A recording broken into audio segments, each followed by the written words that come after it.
Morning welcome to the mini blog. ৰাতিপুৱা আমি মাক লৈ গৈ আছোঁ হস্পিটেল, যিহেতু আজি মাৰ আছে অপাৰেশ্যন। আহি আমি পাই গ'লোহি অপেক্ষা হস্পিটেল।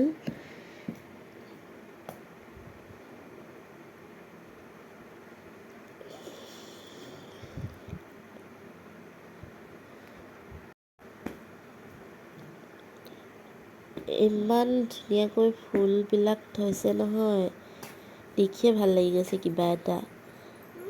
আমি আহি ৰিচেপশ্যনত কথা পাতিলোঁ, তাৰপাছত মাক লৈ গ'ল কেবিনলৈ বুলি। তাৰপাছত আমিও ৰখি ফাইনেলি লিফ্টত সোমালোঁ, গ'লোঁ 3rd ফ্ল'ৰ। তাৰপাছত মাক শুবলৈ দি আমি, যিহেতু মাক 3:30ত অপাৰেশ্যন আছে, ছোৱালী ভোক লাগিছে বুলি কোৱাত লৈ গৈ আমি ভাত খাই আহিলোঁগৈ। বা আৰু ভণ্টিলৈও লৈ আনিলোঁ ৰুটি চব্জি। খাই বৈ আহি আমি অলপ ৱেইটিং ৰুমত বহিলোঁগৈ। ইমান ধুনীয়া চাৰিওফালে গ্ৰীণ।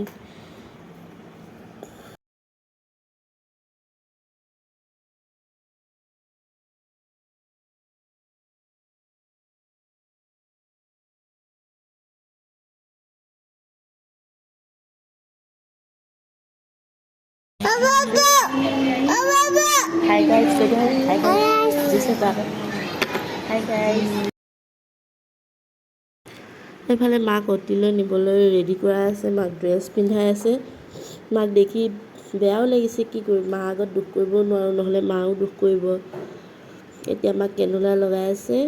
তাৰপিছত এয়া ৰেডি হৈ গ'ল মা অতিলৈ যাবলৈ। এয়া হুইল চেয়াৰ আহি গ'ল, বহাই ল'লে। এয়া মাক লৈ গৈ আছে এতিয়া। তাৰপাছত আকৌ মায়ে একদম নাতিনীয়েকক মৰম কৰি থৈ গৈছে, একেবাৰে চুমা খাই আকৌ নাতিনীয়েকৰ লগত হেণ্ডশ্বেক মিলাই মেলি তাৰপিছত মাক অতিলৈ লৈ গ'ল। তাৰপাছত আমি আকৌ আহি ৱেইটিং ৰুমত ৰখিলোঁ। মাক পূৰা 6টামান বজাত অতিৰ পৰা উলিয়াই দিছে, ICUত থৈছে। মাক চাই মেলি আহি আমিও ঘৰলৈ বুলি আহি দিলোঁ, যিহেতু পাপাক ঘৰত অকলে থৈ গৈছিলোঁ। সেইটো কাৰণে মই, মানুহজন, বেটি আমি ঘৰলৈ বুলি ঘূৰি আহিলোঁ। প্ৰায় আমি ঘৰ 8টা, 8:30মান বজাত পাইছোঁহি আৰু। আজিলৈ ইমানেই, বাই।